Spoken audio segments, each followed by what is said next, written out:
Bienvenidos a una nueva edición de los diálogos filosóficos organizados por el Centro Riojano de Madrid y la Fundación Gustavo Bueno. En esta ocasión tenemos con nosotros, para cerrar este curso de los diálogos filosóficos, a Iván Vélez. Iván Vélez, conocido ensayista, escritor, arquitecto, investigador asociado de la Fundación Gustavo Bueno, viene a hablarnos hoy de su último libro, La democracia que nos hemos dado. Y lo que va a analizar en los próximos minutos pues es las líneas maestras precisamente de ese libro, que es esos hilos que algunos se cortan pero otros no, es decir, hay tanto continuidades como discontinuidades entre el franquismo y la democracia. Y como muchas veces se nos ha querido vender que la transición es una ruptura y sin embargo pues ni mucho menos es así. Hay tantos hilos de continuidad como de discontinuidad. Y lo original de este libro, me parece a mí, es que este libro surge, él seguramente ahora lo cuente, ¿no? En el prólogo de hecho lo cuenta, ¿no? Como una especie de continuación del libro anterior, que para mí confieso que es de mis preferidos, Nuestro hombre en la CIA, sobre Pablo Martizaro y el Congreso por la Libertad de la Cultura, donde allí lo que asistíamos era como a esos cenáculos del tardofranquismo, donde una serie de personajes, muchos de ellos ligados a la figura de Ortega y Gasset, a la Fundación Ortega, a lo que luego sería la Fundación Ortega, pues van constituyendo una serie de redes, ¿no?, que se oponen, por así decir, al búnker, al franquismo, pero que también se caracterizan por un marcado anticomunismo, ¿no? Entonces, lo que a mí me parecía cuando estaba leyendo este libro es como si lo viéramos desde el punto de vista cinematográfico, como que de repente se ha quitado zoom. Y lo que antes estábamos viendo a la escala de los grupos, ahora lo estamos viendo, ese tardofranquismo lo estamos viendo a la escala de la sociedad política, ¿no? Y entonces, aunque también se habla aquí en algunos capítulos del Congreso por la Libertad de la Cultura, aquí el foco es otra manera, son los 9 poderes, que en verdad son 18 ascendentes y descendentes, que distingue Bueno en una sociedad política, ¿no? Y donde lo que está aquí haciendo Iván es analizar muchos de esos hilos, pero que antes estaban analizados a esa escala de los grupos y aquí están analizados a la escala de los poderes políticos, ¿no? Una escala, por así decir, más abstracta, pero que también en muchos casos, aunque sea más abstracta, es más profunda, porque nos permite muchas veces ver pues las continuidades, ¿no? Y sin más, pues muchas gracias, Iván, por estar aquí y te escuchamos. Vale. Bueno, muchas gracias, Carlos, como siempre, encantado de participar en los diálogos del nódulo en esta casa, que también conocemos y de la que recuperamos al presidente que nos la abrió hace muchos años, que se ha tenido que ir por motivos de agenda, su ajetreada agenda. Bueno, la democracia que nos hemos dado, la verdad es que mucha gente cuando ha visto el título y la portada, hombre, ¿cómo te pasas y tal? Poniendo a Franco y al rey juntos, y luego el título, pues bueno, claro, es irónico, ¿no? Es irónico, bueno, es irónico o no, quiero decir, mucha gente realmente se cree que se ha dado a sí misma la democracia y que en realidad pues son protagonistas de su tiempo, ¿no? Pero bueno, eso son, yo creo que alucinaciones un poco narcisistas, ¿no? El libro, bueno, siempre hay que contar un poco la batallita. El libro surge precisamente, es casi una secuela del de la CIA, en el sentido de que fue el periodista Hughes de la Gaceta el que me dijo que tenía que hacer una continuación, pero yo no tenía, le dije, ya lo he repetido 1000 veces, ¿no?, que yo no tenía un archivo como en aquella ocasión. En realidad tengo la documentación, pero bueno, volver sobre lo mismo pues sería ya hacer unas cuestiones de detalle, ¿no? Por ejemplo, hace un par de años me surgió una cosa muy rara. Es que un señor me llamó porque se había leído el libro y dice, no, yo estuve en Carrión de los Condes en aquella encuesta que encabezó Tamames, y entonces estuve con él y reconstruyó parte de aquella, un testimonio interno que enriquecería, que podría añadirse al libro de la CIA como una especie de nota al pie, y pues lo que dice es un artículo llamado Nuestro hombre en Carrión, ¿verdad? Y es interesante todo ello, ¿no? Pero bueno, en este caso no se trataba, yo ya no podía exprimir más, digamos, o no quería, el asunto de la CIA o del Congreso por la Libertad de la Cultura, y como había que responder a ese reto, pues lo que hice es casi un ejercicio de estilo, en el sentido de pues demostrar que la tabla de los 9 poderes, que en realidad son 18, políticos de la sociedad canónica que construye bueno, la tabla que construye bueno, es tremendamente operativa. Es tremendamente operativa y si la tuviéramos como una especie de filtro entre los fenómenos y la realidad, pues nos aporta, yo creo que mucha lucidez. Por poner un ejemplo muy claro, todo esto que está pasando estos días, que orbita en torno al Poder Judicial, bueno, el intento de injerencia del Poder Ejecutivo es más que evidente. La división de jueces entre progresistas y conservadores, pues bueno, aparte de escandalosa, pues da cuenta de esas conexiones internas a nivel institucional y a nivel también personal. El intento de extorsión que se ha hecho de algunos jueces o de buscarle trapos sucios, pues es buscar por lo personal la neutralización de personas que teóricamente, si responden al símbolo de la justicia, que es una diosa con los ojos tapados y una balanza y una espada, pues claro, ahí le han quitado la venda o se van a intentar quitar, ¿no? Lo que se está viendo ahora de supuestos de aviones que supuestamente llevan mercancías X, bueno, eso es una interferencia eso incide en la capa cortical de una manera evidente, porque atraviesa fronteras. Bueno, en fin, que creo que la tabla esta, que todos espero que tengan presente, dado que esto es un encuentro de nuevo materialista, ya que venir con algunos deberes hechos, pues yo creo que es muy operativa, no es algo especulativo, y a mí me parece que este libro lo que hace es abordar, como tú dices, las continuidades y discontinuidades, porque de ambas cosas hay, e incluso transformaciones, que habría que ver a qué figura responde, si son anamorfosis o qué es. Lo digo ahora que está ahí Pedro Inso, que me hizo una pregunta sobre, claro, hay una diferencia evidente entre el régimen actual y el anterior. Antes no había partidos políticos, o hubo uno, pero tampoco hubo uno, hubo unas familias, y si se piensa que esas familias se transforman de algún modo, por ejemplo, esos colectivos que tú señalas, financiados de Estados Unidos por ser anticomunistas, federalistas, europeístas y todos los istas que queramos, pues bueno, es una especie de colectivo intelectual académico que se transforma, se le dota de unos atributos políticos, y de hecho muchos de los que estuvieron en ese mundo pues dieron el salto a la política real. Dionisio Ridruejo, por ejemplo, era el mascarón de proa, pero digamos que en términos coloquiales se le pasó el arroz, duró más Franco, que entonces él no pudo ser la alternativa, envejeció. El régimen duró mucho más de lo que estaba previsto, por lo menos por ellos, y vitalmente o biológicamente llegaron tarde, pero también llegó pues bastante tarde Tamames, también llegó bastante tarde Tierno, que ya llegaba tarde desde el principio, siendo el viejo profesor con 30 y pocos años, ya llegaba tarde ontológicamente, prácticamente. Sí, claro, si ya eres viejo profesor con 30 años, ya llegas a alcalde con 70, ya eres una especie de dinosaurio político, ¿no? Bueno, en definitiva, yo creo que, bromas aparte, el esquema funciona, y bueno, yo creo que podemos dar unas pequeñas pinceladas. El esquema funciona, y yo creo que también, volviendo otra vez al título,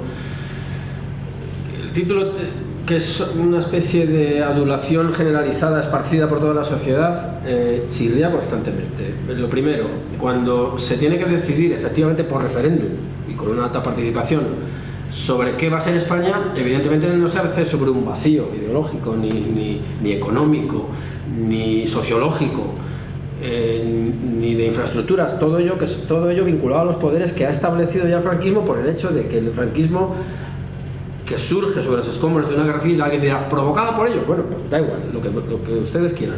Pero ellos desde el principio hablan de un Estado totalitario, es decir, lo dicen explícitamente. Yo me he ocupado de mirar el BOE y el Boletín Oficial del Estado, por cierto, institución franquista que la memoria democrática todavía no ha abolido, no sé por qué.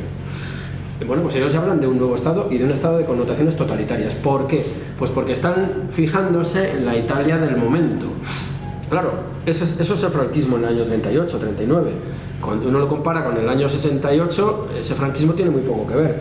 Por lo tanto, primera conclusión, porque quizá me voy a ahorrar lo de analizar casilla por casilla, si no nos eternizamos aquí, ¿no? Hay que salir luego a tomar algo, ¿no? el franquismo en realidad es una simplificación. Hay muchos franquismos, no solamente en lo que se refiere a su evolución, una gráfica que pudiéramos describir con unos parámetros X, sino, vuelvo otra vez, a los equilibrios de poder interno. De hecho, la primera fase tiene una envoltura, y no solo envoltura falangista, yéndonos a un poder concreto, el poder gestor. Me tomé la molestia de mirar los discursos de Girón de Velasco. Bueno, ahí está hablando de un sindicalismo absolutamente totalitario, hay que tener miedo a los adjetivos, que señala a sus dos grandes enemigos, y aquí reconozco que me sorprendió, porque dice: no queremos ni sindicatos rojos ni amarillos. Los rojos ya sabemos cuáles son, los comunistas, ¿no? Claramente, y en eso no hay discusión. Pero es que los amarillos eran la Iglesia. O sea, la doctrina social de la Iglesia era un estorbo, o mejor dicho, matizando, o la patrimonialización estricta de esas organizaciones de las mejoras del mundo obrero, por decirlo más matizadamente, no son su proyecto. ¿Qué pasa? Pues que luego ese falangismo se va agostando y quien realmente gana la batalla son los sindicatos rojos y amarillos, en distinta medida. Y con un montón además de marcas que van apareciendo, que es increíble. La floración, aunque no hubiera partidos políticos, la floración de instituciones pseudopolíticas pues es enorme. Y aunque los falangistas de primera hora no quisieran rivales y quisieran construir, como sí hicieron en gran medida, una estructura estatal, yo la tesis que sostengo, y cada vez la he visto más clara, la verdadera oposición al franquismo, sí, el Partido Comunista como partido lo es, evidentemente no, yo creo que no se puede negar. Quien de verdad debilita toda la estructura de la Iglesia Católica, sus organizaciones. Yo creo que esto, vamos, es impepinable. O sea, en la figura del cura rojo, que yo en el libro anterior le dediqué un capítulo, yo pensando, yo creo que son realmente quienes probablemente, por un cálculo que ellos hacen, no desacertado en ese momento, pero sí a posteriori, y es realmente el influjo comunista, el influjo más bien marxista que comunista, es potente, es posible que gane la batalla. La idea incluso de estado de bienestar, que en cierto modo es una especie de espejo en el que se mira el franquismo, por motivos obvios, porque hasta los Estados Unidos, el Congreso por la Libertad de la Cultura no deja de ser una réplica a la ofensiva cultural desatada desde Moscú. Entonces yo creo que esa situación de qué puede pasar aquí si esto se desmorona y entra el Partido Comunista que aglutina, o el marxismo si se quiere, en España, pues se llevó al famoso diálogo cristiano-marxista, en el cual yo creo que salieron debilitadas ambas partes por diferentes motivos y en diferentes cantidades. Y entonces realmente me parece a mí que las grandes transformaciones vienen en gran medida desde esas posiciones eclesiásticas.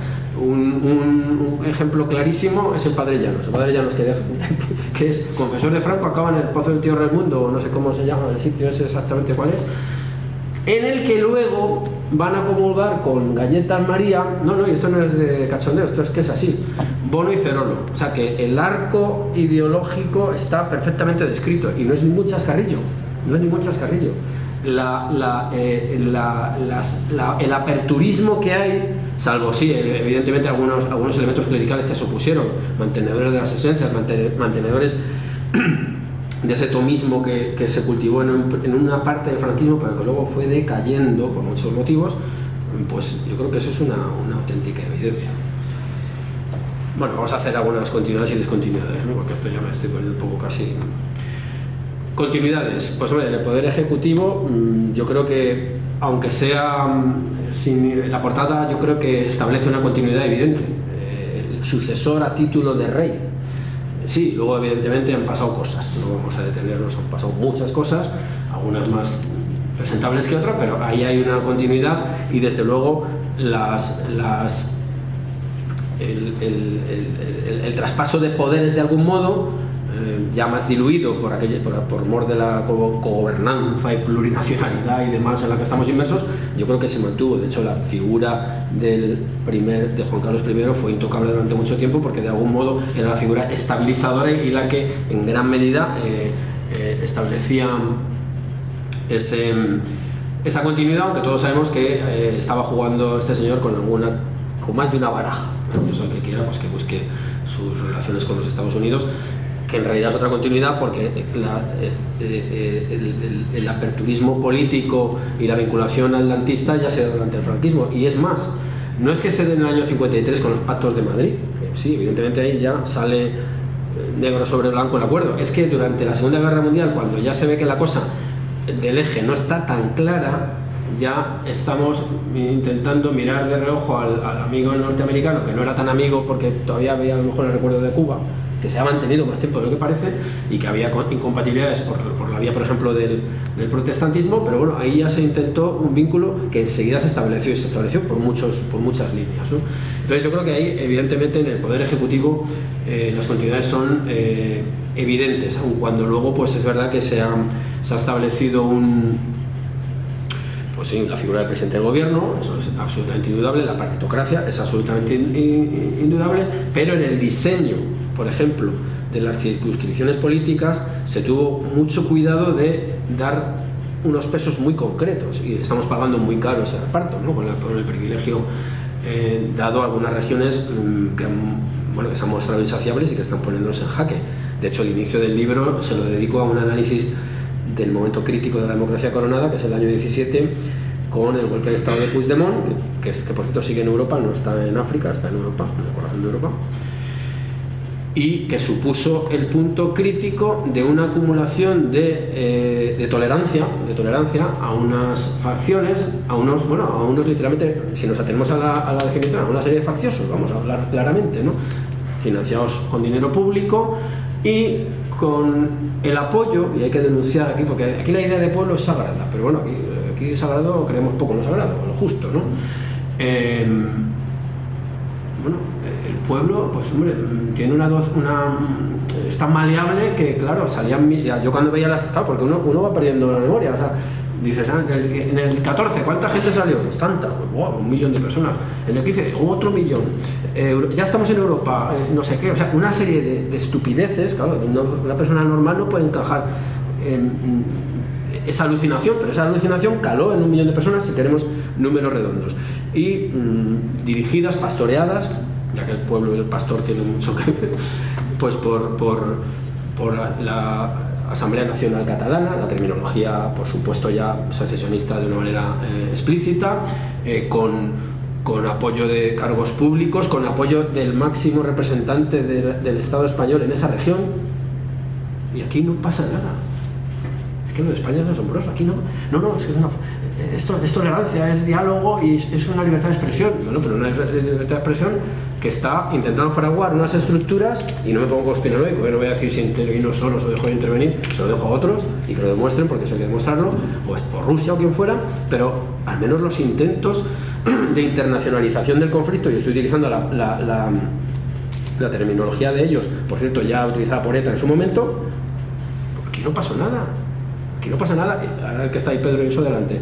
Estuvimos en la manifestación aquella del 1 de octubre, me parece que era, 8 de octubre, perdón, y sale el señor Borrell, señores, que esto no es el circo romano. Digo, porque decíamos Puigdemont la presión, pero ¿qué quieres? Puigdemont subvención, había que haber dicho. O sea, que es que es increíble, o sea, es que es algo verdaderamente increíble, que esto no es el circo romano. Bueno, claro que no lo es. Es que es otra cosa, y desde luego es absolutamente intolerable, ¿no? Bueno, pues el golpe de Estado, que es explícito, lo que pasa es que, claro, la cosa no es tan fácil, ¿no? Porque fraguar un Estado, pues tienes que tener un sustrato previo, que ya se lo estamos fabricando, pero no está la cosa ajustada, ¿no? Luego, después, lo mismo que hice un desplazamiento hacia el pasado, de ver las diadas aquellas, por cierto, diadas, una cosa delirante, o sea, que son las tropas, unas tropas que vencen a otra dentro de una guerra civil, y tú te montas la película de que Julián de Casanova en realidad era Emilio Catalán, que tampoco murió ese día, que murió mucho tiempo después, y que era contra Cataluña. O sea, es todo mentira, y esa mentira la propagan las instituciones públicas. Esto es un escándalo.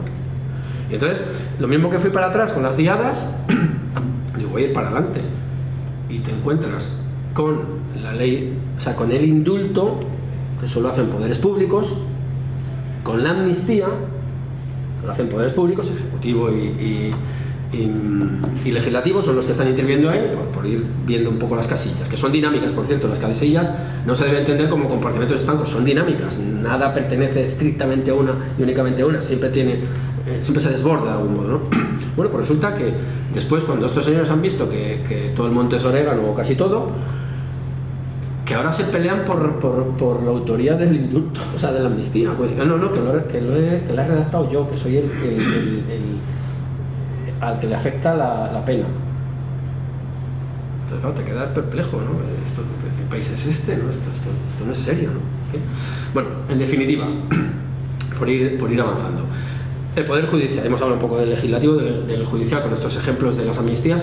Lo que he hecho con las amnistías, por poner un ejemplo, pues irme al franquismo. El franquismo hizo unas cuantas amnistías. Algunas tenían que ver, pues por ejemplo, con los 25 años de paz franquista, por cierto, claro.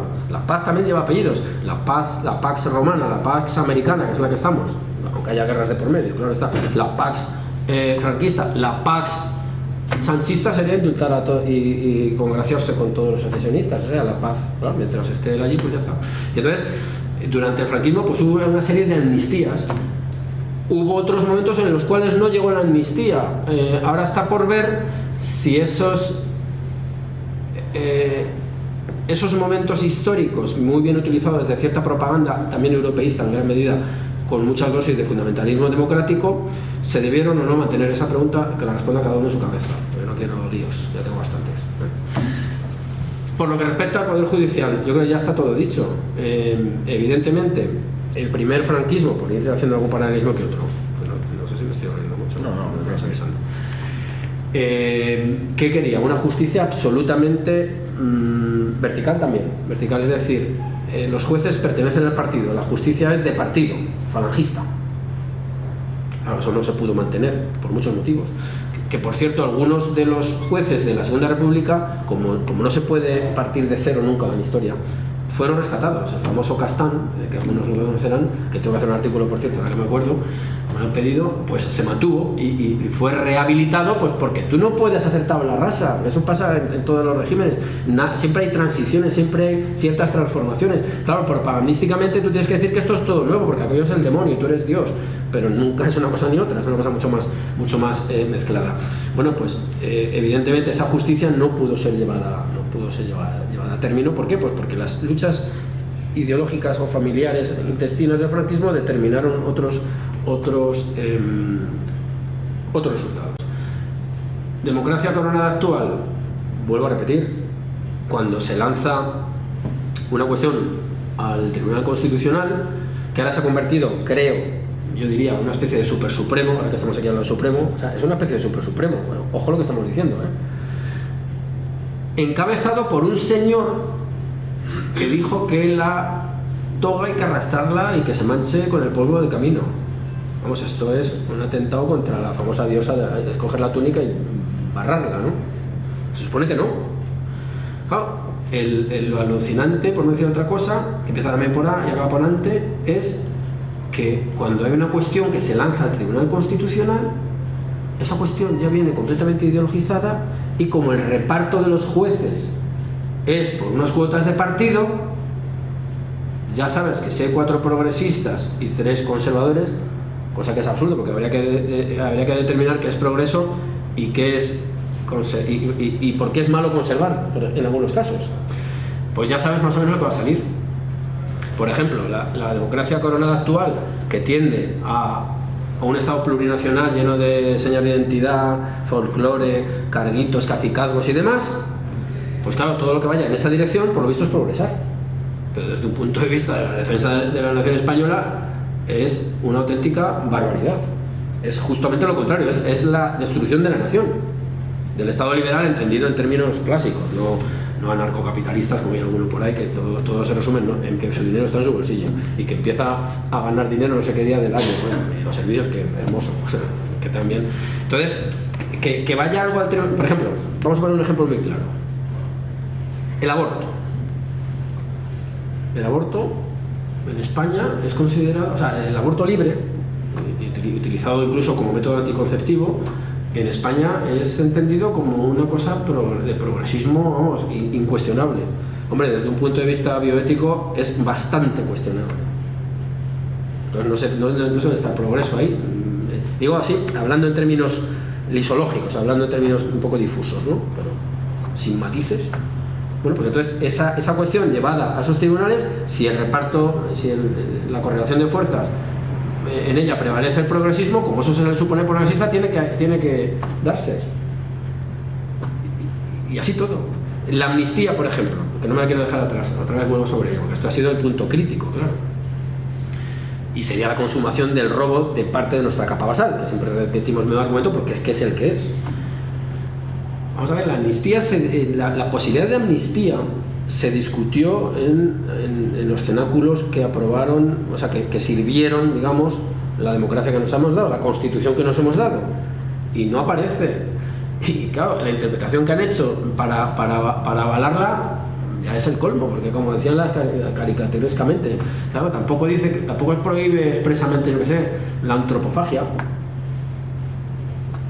Claro, tampoco la prohíbe, pues entonces, si alguien la propone, oye, pues esto, si el Talmud democrático no se pone en contra, pues ya digo yo, depende si yo considero que es democrático, si es un enriquecimiento nutritivo, pues yo creo que es progresismo alimenticio y te vale, ¿no? En fin, caricaturas, ¿no? Pero es que es caricaturesco la cuestión de la amnistía en España, es verdaderamente inadmisible, vamos, es una cosa, yo no entiendo cómo hay gente que lo ha naturalizado, salvo los afectados, que evidentemente si encima lo han redactado ellos, pues cómo no, claro. Se lo dijo en una comisión, no recuerdo a quién, me parece que a Cayetana Álvarez de Toledo se lo dijo, oye, que lo he redactado yo, que soy yo el redactor, claro, te quedas. Bueno, en cuanto a la capa basal, yo creo que ahí evidentemente nos enfrentamos a una cuestión relacionada sobre todo con el símbolo. España queda devastada en la guerra civil y evidentemente se emprende un proyecto de reconstrucción de infraestructuras de todo tipo, de infraestructuras hídricas, los famosos pantanos que dan pie a lo de Paco el Rana. Ya ves tú qué heroicidad. Yo no vengo a defender a Franco ni a atacarlo, para mí es un personaje histórico, pero esas caricaturas de Franco como que es el militar más tonto, pero y no le ganas, ¿no? No sé, que no dice mucho de ti, perdona, ¿eh? Y luego es Paco el Rana como que tiene una monomanía con las presas, ¿eh? y las hace porque no se le ocurre otra cosa. Pues no, las hace porque tiene que dotar de infraestructuras, y está ahí el plan Badajoz y esas otras iniciativas que no se pueden demoler. Ahora se están dedicando con las leyes memorísticas a quitar de las viviendas de protección oficial el yugo y la flecha, porque eso es inadmisible, eso es una barbaridad. Sí, pero sí, eso da igual. Esto lo tiene muy bien trabajado, por ejemplo, Lino Camprubio en su libro. Aquello del arroz de la Victoria, sí, pues sí, sería muy casi en plan pelota. Oye, te traemos el arroz que se ha cultivado bajo las bombas del Frente Popular, aquí, yugos y flechas, todas las que quieras y tal. Vale, pero si ahí lo importante es el arroz, es decir, el hecho en sí que se puede llevar a cabo. Y en las presas, pues si hay un monumento, Francisco Franco Bamonte la inauguró tal pantano, no sé qué día, lo quitas, si da igual, si la infraestructura está igual, si la construcción del Estado está igual. Las viviendas de protección oficial, que ya, yo como arquitecto han hablado como arquitecto, que ya no cumplen con el código técnico, tienen mucha transmisión térmica, vale, de acuerdo. Bueno, pues son las que se hicieron en aquel momento. Entonces, Leganés, Monstruo de San Alcorcón, chico, está ahí. La ciudad que hace poco ha sido noticia, la ciudad de Perlora, en Asturias, vinculada a un sindicalismo. Joder, un sindicalismo, a ver dónde hay un Perlora actual, en ningún sitio. Bueno, habrá mariscadas por volver otra vez al chascarrillo, ¿no? Pero no hay una Perlora, ¿no? Entonces, esto es así. Que luego hay otras cuestiones que nos han podido dañar, en cierto modo, sí, probablemente la apuesta por cierto turismo ha devastado la costa, yo eso no lo voy a negar. Pero en lo que se refiere a la vivienda, hubo vivienda. Yo soy hijo de personas que se compraron un piso en 7-8 años y ahí hemos pernoctado, ¿no? Entonces quitar la simbología, pues bueno, la puedes quitar, pero eso, como dice el tango, no dejan de ser pobres tus pasajeros, ¿no? Porque en realidad eso se mantiene, ¿no? En cuanto a los sindicatos, poder gestor, ya he hablado de lo que quería Girón, que evidentemente no triunfó. Mira, luego se fundaron cosas como la Hermandad Obrera de Acción Católica y otro tipo de variantes que evidentemente vinieron a hacer la competencia, ¿no? en el mercado del sindicalismo, que también es otro mercado, ¿no? Bueno, sí, se mantuvieron UGT y comisiones obreras y ahora van apareciendo otras marcas. Bueno, es que no son verticales estos sindicatos, no son verticales, pero si están todos financiados. Es que yo soy testigo en el Parlamento de Andalucía, yo soy testigo de cómo Moreno Bonilla da todo tipo de facilidades a la deuda de los sindicatos, de clase universal.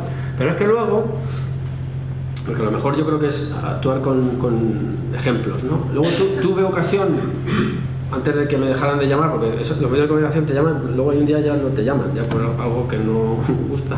Entonces fui a la televisión de Castilla y León y estaba Pepe Álvarez, el de, creo que es UGT, ¿no? Es UGT, José Álvarez, ¿no?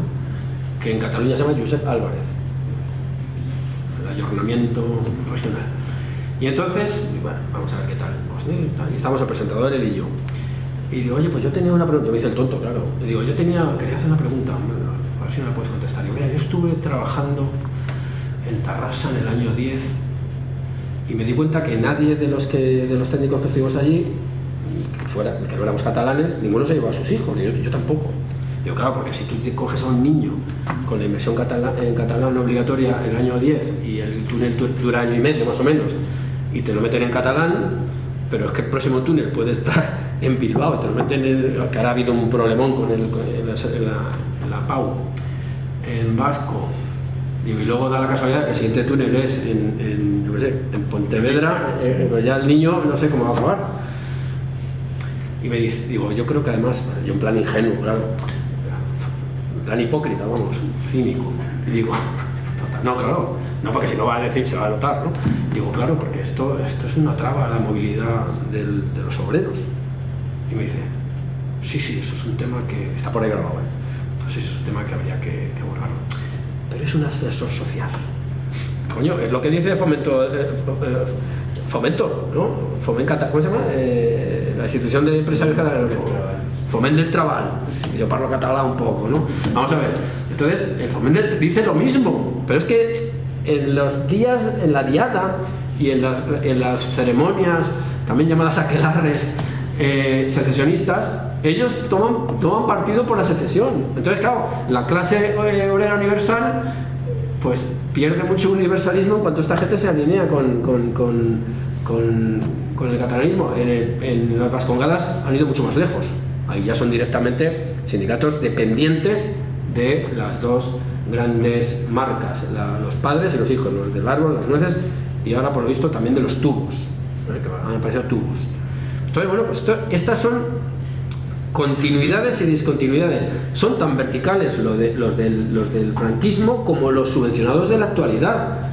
Lo que tiene que analizar cada uno es qué garantías se ofrecían al obrero en unas condiciones y cuáles en otras. Simplemente me he limitado a ir poniendo toda la evolución de leyes de protección del obrero para avalar la idea de bueno de que durante el franquismo fue una derecha socialista, y que no se me escandalice nadie. Socialista no hay que circunscribirlo a la empresa radicada en Ferraz. Socialismo es un término muy amplio. El otro día publiqué un artículo que digo, ya verás cómo me cara del pulpo. Menos mal, que creo que debí matizarlo bien, porque claro, aquí también muchas relaciones pavlovianas, ¿no? Esto por lo que respectaría, digamos, a la capa basal, más o menos estaría analizada. Y luego la capa cortical, pues tendríamos una continuidad en lo que respecta al poder militar evidentísima, ¿no? El Franco era el general, la autoridad militar, lógicamente, y el rey Juan Carlos Felipe VI y su hija mayor, pues son los jefes de los ejércitos. Tenga la operatividad que tenga, que eso ya yo no lo sé, que hay gente que pertenece al mundo militar que sabrá mucho más que yo de esos temas. Claro, aquí también la idea de soberanía, que es otra idea que también tiene varias... Yo, escribiendo este libro me di cuenta que hay diversas modulaciones de la idea de soberanía. Utilizamos la soberanía política, pero es verdad que lo de soberanía energética no es ningún disparate, soberanía alimenticia tampoco es ningún disparate. Por lo que respecta a la energética, no quiero dejar pasar lo ocurrido con las centrales nucleares, con la de Lemoniz, ahora llamada Lemoiz, donde matan a los dos ingenieros jefes, los etarras, y se oponen, aparte ya de la pátina ecologista hasta que tan socorrida que han manejado siempre, porque una de las interpretaciones delirantes, por supuesto, es que la central se colocaba allí y podría acabar con el pueblo vasco, o sea, como si fuera una especie de bomba encubierta, una cosa enloquecida propia de estos individuos. Bueno, pues el plan energético que tenía el franquismo de apuesta por la energía nuclear ahora está siendo desmantelado hasta el punto de que estamos cercano al cierre de todas ellas por motivos, sinceramente, yo creo que puramente ideológicos. Porque resulta que Europa determinó hace unos años que la energía nuclear es verde. ¿Verdad? Pues si yo de pequeño nuclear, no, gracias. Por cierto, los colores eran amarillo y rojo y no, esto es la bandera encubierta. Esto es delirio. España tiene esos problemas. Lo digo, amigos mexicanos, estamos así, ¿eh? Vosotros tenéis otros problemas, pero nosotros tenemos lo nuestro, ¿eh? Eso para nosotros qué hago, dicen en Sevilla, ¿no? Y entonces, ahora, por ejemplo, por nuestro entreguismo europeísta, para lo que nos conviene, estamos desmantelando todos esos recursos energéticos, apostándolo todo a las famosas energías verdes, de las cuales ya tuvimos un escarmiento hace un año y pico, ¿eh? Pero fíjate qué curioso que, estando yo en Aragón, se decretó el cierre de la central térmica de Andorra Teruel, donde el famoso cantante de Jotas de Andorra. Y estuvimos allí viéndolas y se demolió, no se dejó ni como arqueología industrial, se demolió la chimenea, que hasta eso se cargaron. Bueno, esa misma semana en Alemania dijeron que empezaban a abrir otra vez centrales de carbón. ¿Claro? ¿Y esto en realidad qué es? Un efecto de ese europeísmo ya detectado en lo de la CIA, de unos grupos que han, aunque España siempre ha sido europeísta, esto también tampoco lo quiero decir que escribiera ellos, pero el franquismo tiene mucho interés en entrar en Europa, aunque de otra manera, y aquí el influjo orteguiano yo creo que está presente, ¿eh? Yo creo que el orteguianismo es clave. Bueno, pues el mismo día que tú tiras la central de Andorra, te están abriendo a lo mejor otra en Düsseldorf. Bueno, pues toma europeísmo, disfrútalo. Poder militar, que no me quiero ir de la casilla. Es evidente que España entra en la órbita atlantista durante esos pactos que tenían que ver, en primer lugar, con lo militar, también precisamente por la connotación militar del jefe de Estado del momento y por el contexto de Guerra Fría en el que estamos moviéndonos cuando se habla de ello, porque esto se olvida muy a menudo. Cuando se habla de las carencias del franquismo y de las limitaciones de la mujer, de no sé qué, perdona, contextualízalo, porque a lo mejor es que en Francia la cosa era muy parecida. Y a lo mejor el retraso, este famoso europeo, español, no es tan grande, ¿no? Bueno, pues yo creo que el tema militar es evidente. Las famosas bases norteamericanas, que hemos asistido a muchas manifestaciones, bases no OTAN fuera, bueno, es al mundo al que hemos pertenecido. La otra alternativa era el bloque soviético. ¿Qué hubiera pasado? Bueno, yo es que en esas especulaciones no puedo entrar. Es como lo de Carrero Blanco. Oye, ¿tú crees que lo mató la CIA? Yo no lo sé. Yo cuando vea los documentos te lo digo, pero es que yo no tengo información privilegiada. Yo hablo con lo que tengo en la mano. Se entró en esa órbita. Se entró en esa órbita por motivos financieros, tecnológicos, militares, etcétera. ¿Por qué? Pues porque le interesaba a la España del momento que no, y en ningún momento apostó por la autarquía. La autarquía es una idea límite de la que se intentaban escapar constantemente, evidentemente, ¿no? Y de hecho, pues esos vínculos con Argentina, etcétera, ¿no? Pero es verdad que se entra en ese mundo con las famosas bases que parece ser, aunque es una pars pudenda de la izquierda española actual. Ahora en el conflicto de Irán han estado, pero solo aterrizaron, solo echaron gasolina. Claro, no puedes. Bueno, pues la otra alternativa es China. Échate en brazos de China, a ver qué pasa. Yo no lo sé, pero lo que no puedes estar es estar y no estar. o estás en un lado o estás en otro, porque la política de bloques te exige posicionarte, y si no te posicionas, ya se posicionará otro y el que manda pues tomará decisiones X. Eso por lo que respecta al mundo militar, que además, luego me detuve, que pues yo soy víctima ideológica de la época, con la objeción y prestación social sustitutoria y demás. Bueno, pues, no, eso es así, todos hemos cometido errores. No, vamos a ver, cuando yo era joven, hace ya muchas décadas, el síndrome del pacifismo fundamentalista estaba ahí inoculado, y entonces claro, el militar era la antipolítica en realidad, era el autoritarismo, pues una especie de tío, un cabo chusquero que se tomaba 4 copas de anís por la mañana, estaba enfadado. No, eso es otra cosa. Yo ahora que he tenido mucho más contacto con el mundo militar por razones profesionales, te das cuenta que es un mundo más profundo, más rico y tal y cual. Bueno, pues rastreando el pacifismo que va apareciendo en los años 60, te das cuenta de que los primeros objetores son testigos de Jehová, se va abriendo el abanico y luego se llega a esta situación. Habla de un ejército profesional que en realidad está en misiones que voy a contar aquí, a los que habéis estado en Logroño en aquellos congresos, misiones de guerra pero hay que llamarlas de paz, ¿no? Misiones de paz, pero vas con la escopeta. Bueno, entonces, bueno, pues ahí yo creo que la continuidad es perfectamente evidente, ¿no? En cuanto al poder federativo, y ya voy casi acabando. A ver, esto es del Congreso por la Libertad de la Cultura, bueno, perdón, Estados Unidos, más bien, pretendía construir en Europa un dique anticomunista fundamentado en la Federación de Estados Soberanos, es decir, unos Estados Unidos de Europa, pues, que se opusieran al bloque soviético, ¿no? La idea de federalismo que tanto prestigio tiene, ¿no? Incluso, ahora que estoy leyendo muchas cosas del siglo XIX mexicano, las constituciones federales y todos los problemas que conllevaron para la unidad mexicana son enormes, ¿no? Y las contradicciones y demás, ¿no? El federalismo es una idea que tiene mucho prestigio, por razones que a mí se me escapan, sinceramente, porque suena suave, yo no sé, por algo el federalismo suena muy bien, por lo que sea, les encanta a la gente. Luego le dices, ¿y quién se va a federar? No, bueno, federal, ya está. No te dicen quién, qué piezas, cómo, qué proceso, saben que es confederar, pero claro, confederar no queda bien, en fin, desastre, ¿no? A ver, Estados Unidos pretende eso, España sí estuvo interesada en entrar en la Unión Europea, perdón, en la Comunidad Económica Europea, y recuerdo una entrevista que le hice a Juan Velarde y me explicó cómo desde las instituciones franquistas se intentó entrar en Europa con una relación bilateral. Claro, además es más ventajosa, por eso quieren los catalanistas la relación bilateral con el Estado, claro, porque si lo haces multilateral puedes perder cosas por el camino. Y eso no cuajó. De hecho, el proyecto para la constitución de una nación, de un Estado europeo, aunque en España se votó mucho más que en otros lados, fracasó. Y de hecho, no está ni se le espera. Lo que es pues ya sabemos que hay una Europa de muchas velocidades, debajo del manto ese azul, digo manto con toda la solidez del término y las estrellitas, y no es lo que parece, es otra cosa. Y además, si vas, yo que tenía 2 o 3 veces que ir ahí al Parlamento Europeo, te das cuenta que es un mastodonte.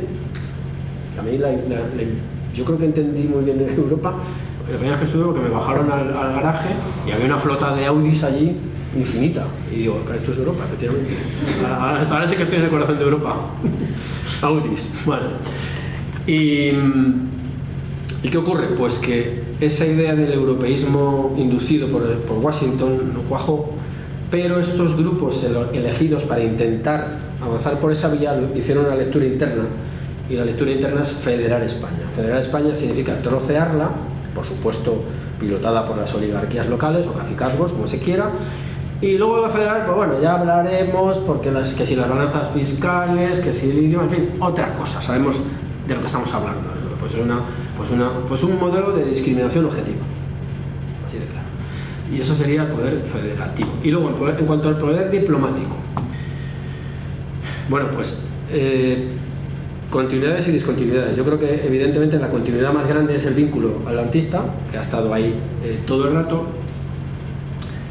Por cierto, se me olvidaba, en cuanto al federativo también hay otro intento, en el cual quiere encajar alguna europeísta, que es el de las euroregiones, ¿no? La cual pues Cataluña pertenecería, todos los supuestos países catalanes unidos, me parece que a la zona sur de, bueno, al revés, según se ve de allí, de Francia, los vascos con, pues claro, hay que mirar a Europa siempre, ¿no? Los gallegos con la Lusitania, en fin, estas fantasías que son etnolingüísticas, ¿no? Y esa es otra posibilidad, y están ahí, con ajustes y tal, ¿no? Y luego, vuelvo al diplomático. Yo creo que sí, que la labor más importante es el vínculo que se establece con los Estados Unidos, por supuesto luego cuando se levantan estos vetos famosos a España, y se levantan por motivos prácticos, porque tienes que tener ese país, o te cae de un lado o te cae de otro, y era más interesante, bueno, la democracia orgánica, bueno, no vamos a ponernos puristas, pues la admitimos, porque lo que son anticomunistas, y así era, ¿no? Pero ha surgido al calor del Estado de Autonomías la idea, la institución de las mal llamadas embajadas.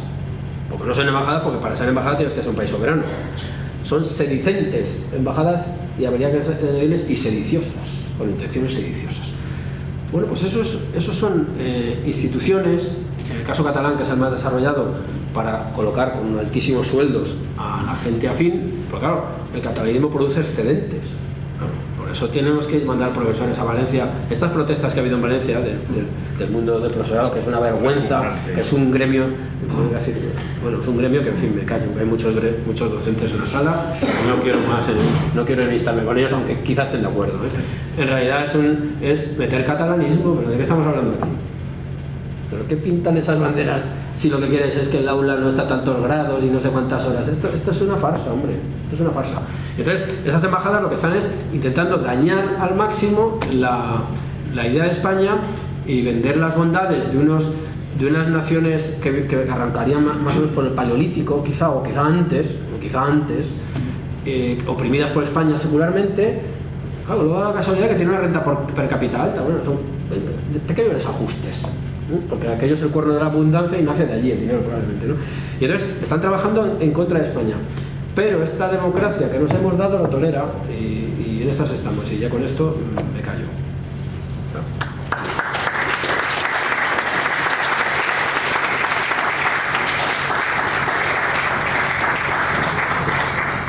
Pues enhorabuena, Iván. Nada, me quedo con ese término que me ha encantado, de víctima ideológica de la época, ¿no? Sí, porque no dice la Biblia. Y lo que te quería... Pero estuve en un colegio organizando la biblioteca. Lo que te quería preguntar es... claro, porque muchas veces cuando uno analiza ese tipo de cuestiones suele verlo como que es un problema que afecta a las élites, ¿no? Y hay algo que en el libro, y a lo mejor aquí no lo has comentado tanto, pero en el libro sí que está, el hecho de que la corrupción política lo que afecta al sustrato fundamental es incluso a la nación política española, en el sentido de que está corrompida, descompuesta, fraccionada, y donde te encuentras pues es decir, que ya no es que sean cuestiones de grupos políticos, sino que los propios ciudadanos de a pie es una corrupción ideológica total, pero que incluso en muchos casos en el libro lo mencionas, que ya está larvada en el tardofranquismo, ¿no? Con aquello de queremos obispos catalanes, por ejemplo, ¿no? Ese grito, es decir, entonces eso, pues bueno, si querías por ahí a lo mejor tirar... No, a ver, claro, lo que pasa es que claro, si quieres vender un libro y te metes con el público, pues a lo mejor no... y estando el editor al fondo, peor, ¿no? No, pero bueno, fuera de broma, vamos a ver. Aquí siempre se suele salvar, o sea, eso es muy cómodo. No, los políticos es todo el mundo. Es como de filósofo, que les hemos hablado muchas veces, políticos. Pues somos todos, a no ser que seas una especie de homínido que va por ahí, nutrirte y poco más. No, tienes ideas, tienes posiciones, tienes ideología, bueno, estás en el mundo. Entonces, y es más, si es una democracia, como hay un motivo. No se supone que es una democracia que nos hemos dado todos y que participamos todos, pues todos somos políticos. Entonces, yo acuso al pueblo, a gran parte del pueblo, de colaboracionismo. Vamos a ver, ahora mismo estamos ante los... Bueno, ya no sé si habrán imputado a alguien más en este rato, probablemente, ¿no? Han imputado a todo el entorno del presidente actual del gobierno. Joder, y las encuestas le dan... Y no quiero hacer, por supuesto, nada de electoralismo ni nada que se la zona. Y mantiene 100 diputados.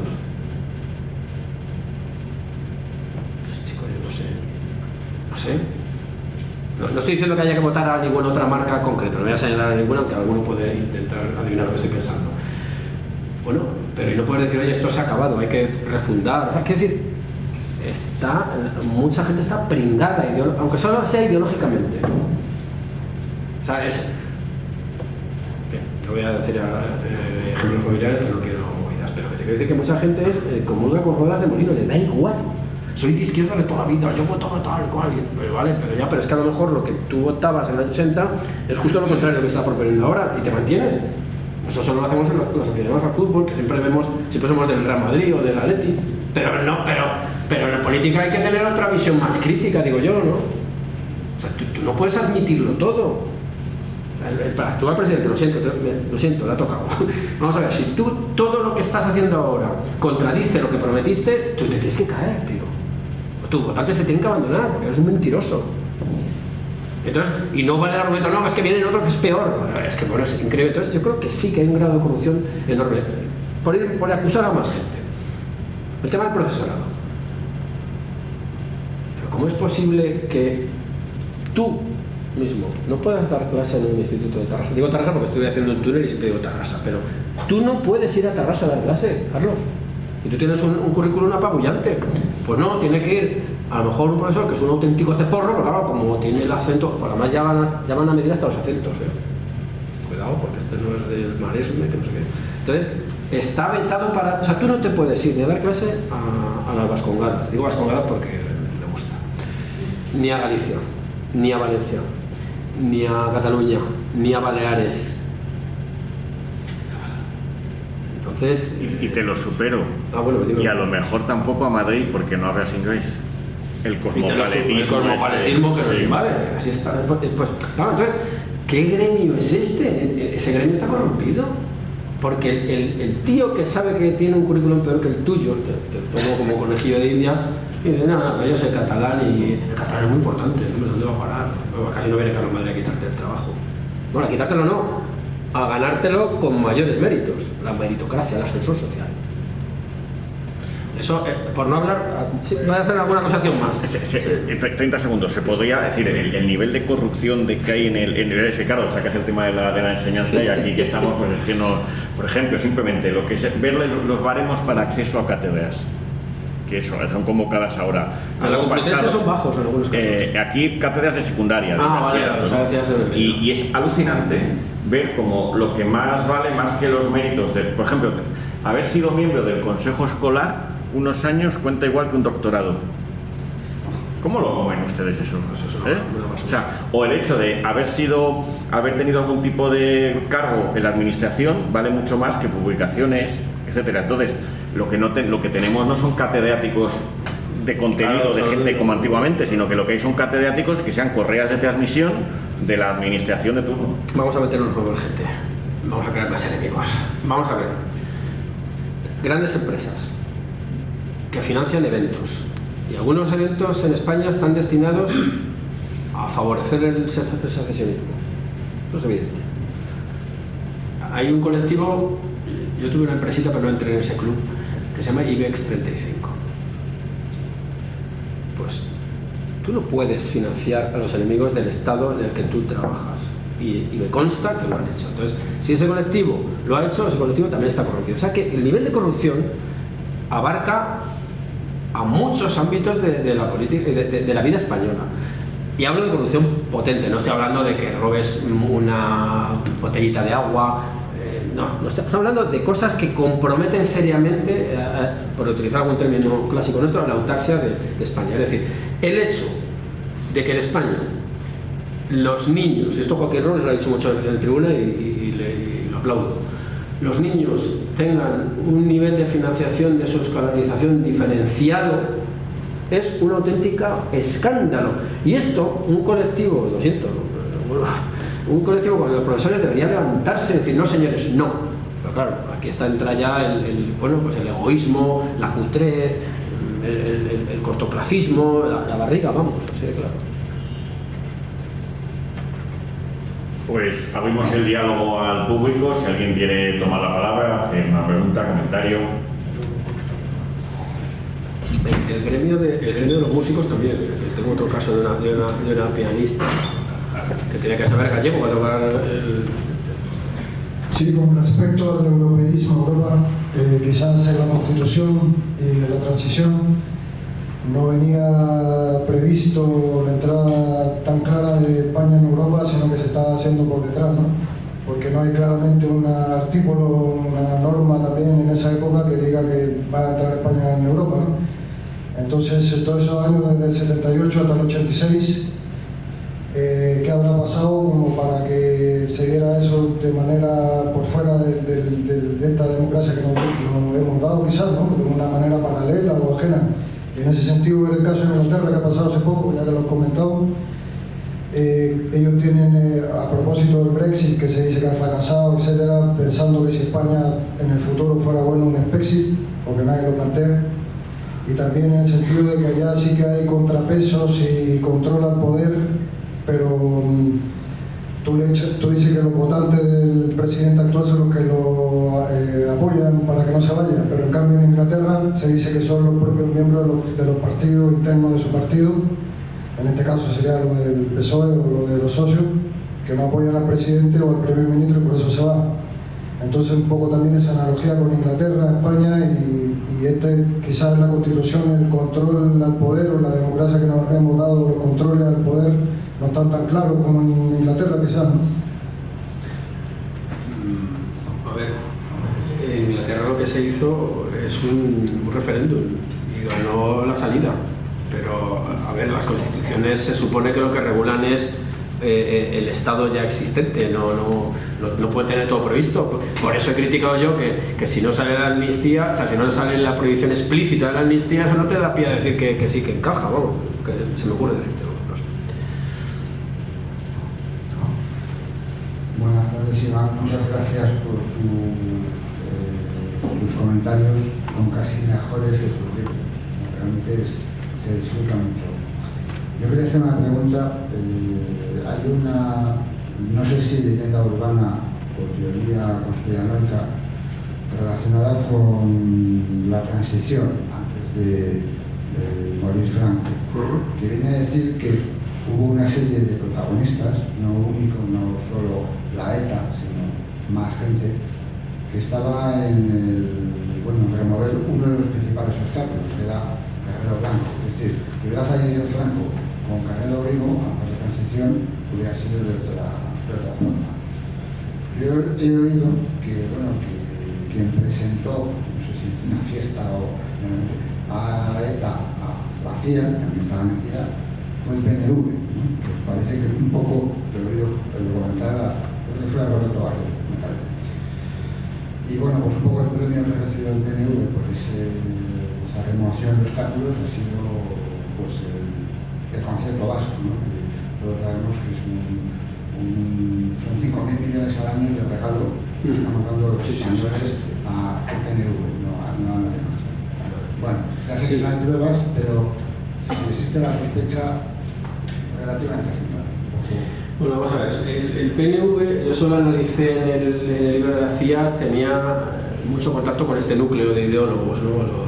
Los Tierno, Aranguren, San Pedro y tal, sí que tenían unos nexos interesantes. Pablo Martizal, cuando yo accedí a su documentación, hasta había un ZUTIC, que es el órgano de esos chicos de la gasolina que decían y de otras cosas, ¿no? Yo no tengo datos de esa conexión, pero lo que sí que tengo muy claro es que el PNV salió muy reforzado al inicio cuando se fue precocinando la situación actual, la constitución actual, ¿no? Y luego, por otro lado, mira, una discontinuidad y una continuidad interesante es que los conciertos Franco los mantuvo el de Navarra y el de Álava, y además lo dice por ser afines a la causa, porque han sido, y esa es una de las claves interesantes, el franquismo tuvo siempre se le asocia al falangismo, porque claro, dices, no, falangismo, fascismo, ya te queda la cosa perfecta. No, pero luego estaban monárquicos, que también los hubo, democristianos, que los hubo evidentísimamente, y tradicionalistas, David, tradicionalistas, claro que te veo allí al fondo. Y esos tradicionalistas, los famosos requetés, fueron una fuerza no menor. Ya se sabe luego el decreto de de unión y tal y cual, que luego ETA, y esto hay un libro de Víctor Ibáñez que se llama Una resistencia olvidada, me parece que se llama, que habla de cómo ETA se cargó mató a muchos carlistas, claro, representaban una cierta modulación de España. Y eso es lo que pasa en esta España nuestra, ¿no? El pueblo habla, ¿sabes? Buenas tardes. Bueno, enhorabuena, Iván, por el libro y por tu intervención, que acabamos de escuchar, como ha dicho el anterior interviniente, tan jugosa como siempre. Y te quería comentar, bueno, en primer lugar, me ha encantado el caso de los sindicatos, especialmente también del cuerpo de profesores, y yo quiero dar un dato para que el público se entere y añadir a lo que tú has dicho de los profesores de Valencia lo siguiente, y es que yo escuché en la radio que se propuso por parte de este colectivo tan indignado, que como medida de presión en las pruebas de selectividad en Valencia, a los alumnos en el examen de filosofía de colegios privados se les suspendieron. Es decir, que tomasen los profesores de filosofía como rehenes, objetivamente, ¿no? Como rehenes de un secuestro a los alumnos de colegios privados. ¿Pero esto qué es? ¿Cómo se puede decir eso?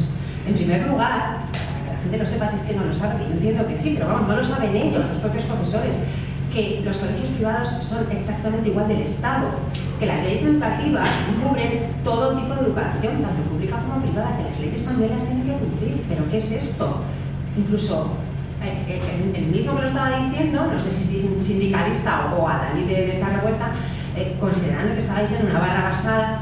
Claro, es que de alguna manera tenemos que presionar. Bueno, vergonzoso. No sé, de alguna manera, pero la manera siempre es la misma, ¿no? Que no peor en el caso. Sí, pero es que tú fíjate, o sea, no sé qué ha pasado al final, la verdad es que ahora que lo digo, tengo que verlo porque ya han tenido lugar los exámenes de selectividad ahí, supongo. Bueno, y en segundo lugar, esta pregunta, de verdad, con toda ingenuidad. Muy ingenuidad. Muy ingenuidad. Sí, con toda ingenuidad. Estos casos de corrupción apabullante que se están persiguiendo y que estamos asistiendo cada día en las noticias, como los jueces, bueno, pues cumplen con su trabajo y condenan a ministros del partido de gobierno, etc. Esto, quiero pensar, por eso digo ingenuidad, porque parece que la corrupción no llega a ese nivel. O cuando se dice, claro, esto ya, si te lo pregunto especialmente, tú eres la mejor persona para contestarlo, cuando se habla de que Estados Unidos está detrás, la cuestión es, sí, digamos, en esta caída de Zapatero, en esta persecución, digamos, de las figuras ideológicas que sustentan el sanchismo, pero vamos, sin meterme en ese berenjena, la cosa es, ¿a ti te parece que esta forma en que los jueces mantienen, digo yo, su profesionalidad y están persiguiendo los delitos que tienen que perseguir, pues es una prueba de salud de España? Sí. Bueno, a mí justo la salud me viene al pelo porque te iba a decir, es como un médico que mata al paciente y deja de ser médico en ese momento. Yo creo que el juez que prevarica, por cierto, hay un ex juez que prevaricó que se presenta como juez en las cadenas mediáticas populares, ¿no? No es juez, dejó de ser juez porque el señor que hace eso ya no es juez. Claro, sí, vamos, si no hay otro más. No, pero quiero decir que, a ver, el juez que prevarica deja ipso facto de ser juez en ese momento, pues como el médico que en vez de darte una medicina te da un veneno, evidentemente deja de ser un médico en ese momento, ¿no? Entonces sí, es evidente que es, pues, digamos, el último bastión, si se quiere, ¿no? En esos términos casi bélicos, ¿no? O sea, los jueces no pueden caer, si caen los jueces estamos perdidos. Entonces, que tengan mucha salud, que se cuiden mucho y que sean lo más objetivos posible. Es que es su labor. Lo que pasa es que se están intentando hacer todo tipo de transformaciones y una utilización de la Fiscalía General del Estado, entendida a veces como de un partido, y eso ya es una corrupción de altos vuelos. Y de hecho el Fiscal General del Estado ha sido condenado. O sea que la cosa... No, por eso, que estoy de acuerdo contigo, pero que hay que plantarse porque estamos a un tris de que la cosa caiga definitivamente. Si caen algunos hombres buenos, por decirlo en términos cinematográficos, por cierto, falleció ayer Gordillo, un juez excepcional, pues gente de esa necesitamos. Y claro, hombre, yo no soy... O sea, yo me quejo de estas cosas, pero hombre, algún patriota quedará, digo yo, y algún hombre honrado y algún hombre profesional, y si tú eres médico curarás a tu paciente, y si eres juez serás lo más imparcial posible, quiero pensar así, si no pues estamos en el lodo. Bueno, muchas gracias por tu intervención, que ha sido siempre muy esclarecedora y muy entretenida. Que si cuento libros. Siempre haces que nos lo pasamos bien y dan ganas de ver el libro, además que estoy seguro que será tan esclarecedor como nosotros, ¿no? Otros anteriores y particularmente el último. Pero lo que te quería preguntar es, no sé si ha sido a propósito, no hablas de un elemento crucial en este asunto de la continuidad y la discontinuidad, que es la corona. Bueno, sí, entonces, aparece en la portada, o sea que... Sí. Y has hablado de la portada, pero bueno, creo que utilizaras un poco más, si puede ser. Sí, a ver, bueno, he dicho que la continuidad es evidente porque él es sucesor a título de rey. O sea, claro, ahí hay muchas interpretaciones. Unos dicen que lo que se hace es restaurar la monarquía, también hay quien dice que en realidad no es una restauración, es una reimplantación, es como borrar y cuenta nueva. Hombre, ahí sí hay esa continuidad, que venía dada por la discontinuidad que suponían los recelos que provocó Juan de Borbón, el padre del rey, Juan III de Izquierda le apodaban, por algo.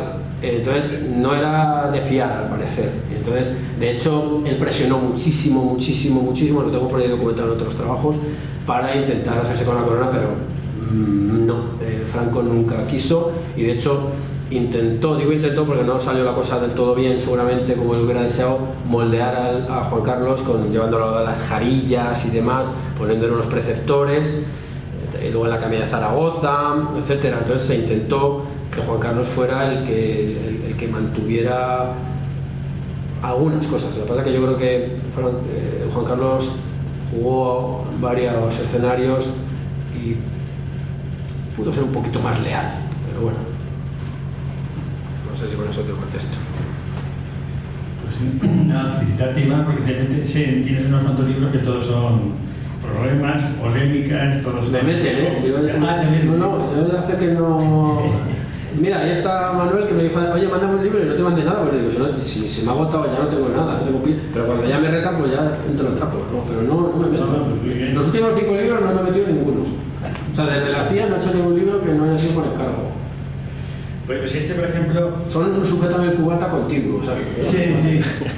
Que el título que dice, la ironía del título, eso de ironía, o sea, quiero decir, eso es el artículo 1 de la Constitución. Cuando dice que todos los poderes se derivan del pueblo español, está diciendo exactamente eso. Está diciendo que nos lo hemos dado nosotros, el propio pueblo español, una cosa que es completamente ridícula.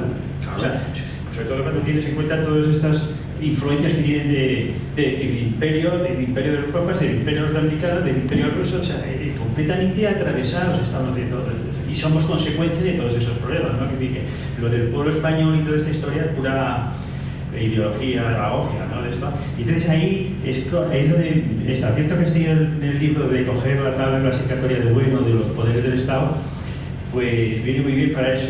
Bueno, porque yo creo que eso más que una construcción, esas tablas, cuando se entiende, no es que bueno tiene una parte destruir y una parte construir. Yo creo que no hay construir por ningún lado. Eso es un fruto de un análisis y una destrucción. Es el fruto del análisis, no creo que sea construcción en absoluto, porque eso es decir, es ver que lo que se entiende por poderes del Estado es un formalismo idealista alemán, que es el ejecutivo, el legislativo, el judicial, y eso es la destrucción de eso, consiste, ¿no? Es una destrucción ad hominem precisamente, y entonces ahí se elimina lo que sería el pueblo, que sería como fundamento del Estado, y se pone la capa basal, que es el territorio. Eso yo creo que es el acierto fundamental del materialismo. El Estado es el territorio y se fundamenta en el territorio, en el pueblo, en historias. Y entonces ahí yo sí que veo quizá una discontinuidad que hay entre Franco y la democracia, que es que tiene que ver con el territorio que es el Estado. Y eso es evidentísima, y eso es una de las más graves que hay, porque ahí es donde se debilita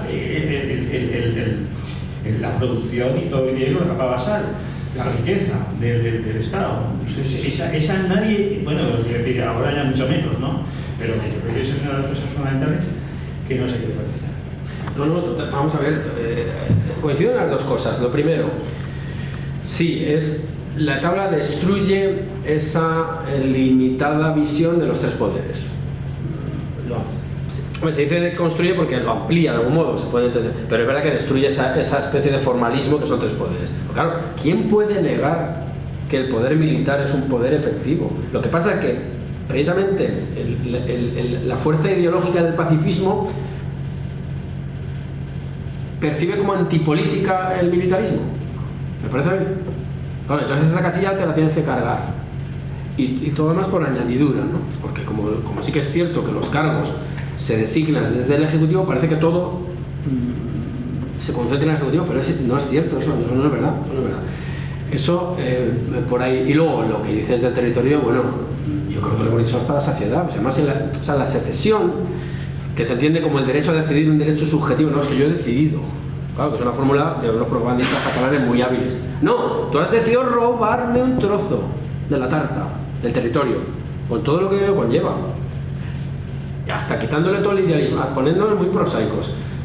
Has decidido que a lo mejor en la orilla izquierda del Ebro, a la altura del delta del Ebro, hay un yacimiento de lodos enriquecidos, no sé qué, de tierras raras, y te lo estás quedando. O sea, nos ponemos hasta ese nivel, pero es que ese nivel también es cierto. Entonces, tú estás robando parte del territorio, y el territorio es, bueno, la idea de apropiación que hemos dicho muchas veces, de sostenimiento de la apropiación, esa es la soberanía en gran medida.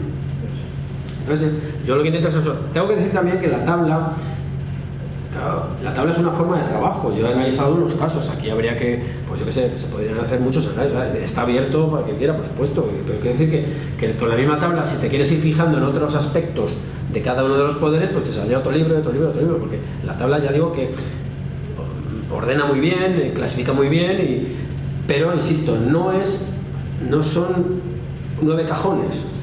Aparte ya de los sentidos ascendente y descendente, que eso habría que entrar también, pues yo qué sé, el tema de la Huelva. El tema del 8 de octubre en Barcelona fue un poder ascendente. Lo que pasa es que vino el señor aquel de que si las tubas romanas o no sé qué rollo, luego le hicieron eurodiputado, claro. Pero ayer era el poder ascendente, y de hecho algo de poder se hizo, algo de freno supuso, o bastante, ¿no? Entonces, la tabla es dinámica. ¿Por qué? Porque son ramas y capas, ahí ya no vamos a entrar, pero que la idea no es la tabla, la idea es otra figura casi como si fuera como el que coge una, yo siempre me recuerdo como si hicieras una sección de un bosque, ¿no? Donde habría capas estratigráficas, raíces que suben, que bajan, no, es otra cosa muy diferente, sí. Bueno, enhorabuena Iván, estoy con José María, que yo no he leído el libro, pero después de escucharte, vamos, me dan muchas ganas de leerlo. Pero tienes que leerlo, ¿eh? Sí, tengo que leerlo. Bueno, me gustaría que me dijeras, respecto al Poder Judicial, yo llevo atónita 2 días, bueno, desde el domingo, ni siquiera atónita, o sea, no ha pasado nada que no esperáramos que pasara, ¿no? Pero tampoco es tan distinto a ese franquismo en el que tú has señalado que el Poder Judicial era parte del régimen y que obedecía consignas, por decirlo de alguna manera.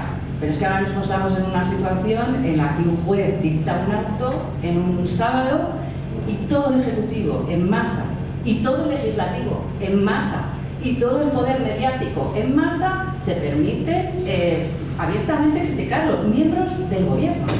Y no solo eso, sino en un alarde ya de no sé cómo calificarlo, el Consejo General del Poder Judicial, por primera vez en la historia de la democracia, se reúne un domingo telemáticamente. ¿Por qué? Porque un juez ha dictado un auto, ni siquiera una sentencia, un auto. Entonces no sé muy bien qué diferencia hay. A pesar de eso, todavía yo tengo fe en los jueces, porque quedan jueces en Berlín, pero cuidado. Es decir, el hecho de que el Consejo General del Poder Judicial se reuniera el domingo, aunque fuera telemáticamente, es escandaloso. Bueno, entonces tampoco es tan diferente a de lo que venimos. No. Os digo, y yo cuando leía, perdona, ya me callo, tuit de los ministros y de este señor de esto no es un circo romano, ese señor, ese individuo de esto no es un circo romano, puso un tuit el domingo escandalizadísimo. Sí, ahora lo busco y te lo enseño después con el vino que amerita después. puso un tuit escandalizado. Entonces, el tema del Poder Judicial, al igual que el de la Corona, sí que me parece que puede desarrollarse hasta el infinito. Bueno, mira, yo he desarrollado, ya como veo que no has leído el libro de eso, he desarrollado eso más o menos en un epígrafe que se llama Franco firmaba sentencias de muerte tomando café, que es otro rótulo, otra de estas frasecillas que se oyen por ahí. Y luego te das cuenta de que sí que tenía, vamos a ver, era el jefe de Estado, firma, pero no es que él llevara la instrucción del caso. Sí que es verdad que había excepciones donde él tenía que decidir, muy concretas, que dices, joder. Pero es que hay cierto paralelismo, pero ¿cómo? Porque te afecte a ti el Congreso General del Poder Judicial un domingo. Por un auto, perdón. Sí, yo también suponía que ibas a preguntar. Cuando has empezado en seguridad te referías, lo hace 2 días, a eso, hace 3, ¿no? Entonces, sí, pues eso da cuenta de la conexión y la dependencia que hay, y no solo ya por los términos clásicos de Montesquieu, que lo de que ha muerto es que no había muerto, era otra cosa, pero bueno, y eso también lo explico ahí, además ateniéndome a que hablé con Íñigo un día por teléfono, y digo, pues lo voy a poner exactamente lo que pone, que no es lo que dicen que pone. Bueno, ahí yo creo que, pues que chasquear de dedos, vamos, es que es increíble, o sea, como mínimo, ya voy a, espérate al lunes, hombre, no lo hagas tan deprisa. Y luego otra cosa que es muy escandalosa en España es la idea de que hay unos jueces fachas, que yo creo que si alguno va a alguna tertulia y coincide con algún ministro, porque le diga, oye, pues mira, si son fachas y estás diciendo que son prevaricadores, denúncialo ya tienes que ir ya a denunciarlo, pero no hay denuncia. No sé qué más decir. No, bueno, pues enhorabuena, Iván, yo un poco a colación, enhorabuena por la presentación, por los leídos, y bueno, es que me han adelantado con el ejemplar y entonces pues tengo que hacerlo, sí, señor. A colación de lo que acaba de decir Teresa, ¿no? Hay que decir también que los jueces han sido cómplices de la distinción conservadores progresistas, se la han tragado ellos mismos, la han practicado, la han propagado, no la desmienten, no salen al paso de eso. Jueces para la democracia. Jueces para la democracia y la otra, no me acuerdo cómo se llama la otra asociación. Entonces, Jesús Victoria se encaja más con tu trabajo. sí, tenía que hablar de mi libro. Entonces, sí, acordarme de la asociación. Bueno, y después apareciera, en este caso, el caso de ayer, ha salido la policía, quejándose de que el juez ponga en sospecha y tal, y ahí ha habido unanimidad. Oye, la policía, que un cuerpo entero de policía, tú no te has atrevido a meterte a la policía porque es un cobardica, pero yo lo voy a hacer, con ese lo dejo, con ese. Entonces, soy responsable. La policía, un cuerpo policial ha sido cómplice del separatismo en Cataluña, No, pero si ¿cómo se nota con el libro? Porque no, claro, no, seguro que lo pone, pero eso lo tengo muy claro. No me consta. Si me meto con el libro 35, más seguro que lo dice. Y la policía, el resto, han tolerado ese cuerpo policial en su integridad, han tolerado que una policía regional cobra no sé cuánto sueldo más que la Policía Nacional por el mismo trabajo. Sí. Lo han tolerado. Sí. Han salido ahí a protestar, pero lo han tolerado también. Y yo creo que una de las claves de que, en cualquier caso, de todas formas, tanto policía, la UPO, etcétera, la Guardia Civil, como los jueces no sean alineados, porque parte del modo de acceder a esos cuerpos es por oposición. Por oposición. Y pues no son tan sensibles porque hay un ordenamiento jurídico al que se atiene un juez que es bastante sólido, un ordenamiento jurídico que es secular. Entonces no es tan fácil de meter allí la mano al sanchismo con su palabrería y ya no digamos el pensamiento Alicia, ¿no? Creyendo que con las palabras, transformando las palabras se transforma la realidad, que es un poco el pensamiento Alicia, ¿no? La esencia del pensamiento Alicia. Claro, un juez pues no puede caer en el pensamiento Alicia tan fácilmente, porque las palabras tienen un peso vinculado a la realidad que en el ámbito judicial, como decía Jiménez, aquí presente, ¿no? Que hacen pseudoleyes. A mí me parece una distinción muy interesante la que plantea Luis Carlos con el tema de las pseudoleyes. Es decir, el poder legislativo es capaz de plantear pseudoleyes, como lo que hicieron con un juez no es capaz, no se puede atener a una pseudo ley por el carácter práctico de su materia. Precisamente los que pusieron más en solfa esas pseudo leyes, más de manifiesto, la del sí es sí y toda esa basura que han terminado liberando porque han generado un paso. Claro, son pseudo leyes y el juez lo pone de manifiesto, lo tiene que poner de manifiesto porque no pueden operar con pseudo leyes los jueces. Entonces, yo creo que esa virtud, digamos, del Poder Judicial tiene que ver quizás con el modo de acceso, ¿no? Sí. Pero aún así han sido cómplices ideológicos en algunos tramos. Sí, yo estoy de acuerdo contigo. A ver, es cierto que lo de la policía, para consolidar más, apuntalar más lo que dices tú de las policías, claro que han sido cómplices. Vamos a ver, un ejemplo evidente es cuando vino Puigdemont al mitin. Es que se ha saltado el semáforo, ¿cómo lo vamos a...? Pero, hombre, por favor, es que toman la gente por gilipollas, vamos a hablarlo claramente. Y ese, bueno, aunque luego hubo un contraejemplo, el que le pegó el zurriagazo a la República no existe, idiota, que es tonto del culo. O sea, ese hombre era un hombre cabal, no, claro, es decir, no, porque aquí las simplificaciones también son peligrosas, pero sí que es cierto, son cuerpos que ajustados a la escala autonómica responden al poder autonómico, porque son pseudoestados. Entonces ellos ven en el presidente, el problema autonómico, ven en el presidente autonómico una especie de presidente del gobierno de la nación que no es, pero que se está construyendo sobre la idea de que ya existe. Esta es una contradicción que yo ya no sé cómo explicarla. O sea, tú no eres eres una nación antes de que existieran las naciones, porque luego no te dejaron serlo, que viene una nación opresora, pero reclamas esa soberanía paleolítica y a la vez la estás construyendo. Chico, es que no me cabe en la cabeza, yo ya me pierdo en ese mecanismo, me pierdo. Pero se van dotando de unas estructuras del pseudoestado, además muy diferenciadas. El atuendo de un mozo de escuadra es como, vamos, no tiene nada que ver con el Guardia Civil. La Guardia Civil eso es el demonio para ellos, ¿eh? Entonces tú vas tú entras por Tarragona y vas viendo todo en catalán, una tipografía diferente, unos uniformes. La impresión es que estás entrando en otro país y eso se consiente. Con unas dosis de hipocresía galopantes. No, bueno, son señas de identidad, no es la transferencia de ¿cómo se llama? De atribuciones, de competencias, perdón, de competencias. No, bueno, una cosa es transferir y otra cosa es modificarlas y transformarlas de tal manera que sean irreconocibles. Y esto es así, hay que denunciarlo constantemente. Las televisiones autonómicas, que yo he oído, bueno, todavía sigo oyendo una, por cierto que la critico dentro, hasta que me echen que me saben seguramente, pero claro, es que responden, hacen un seguimiento literal del presidente de turno. Allí no se puede decir una palabra más alta que otra, te miran ahí como diciendo que esto responde a todo ello. Y voy a hacer un augurio.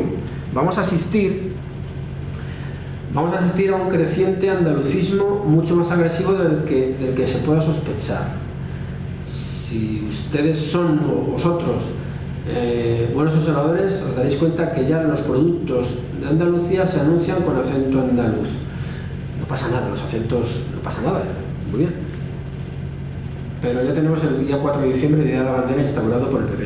Blas Infante a machamartillo. Ayer me mandaron el programa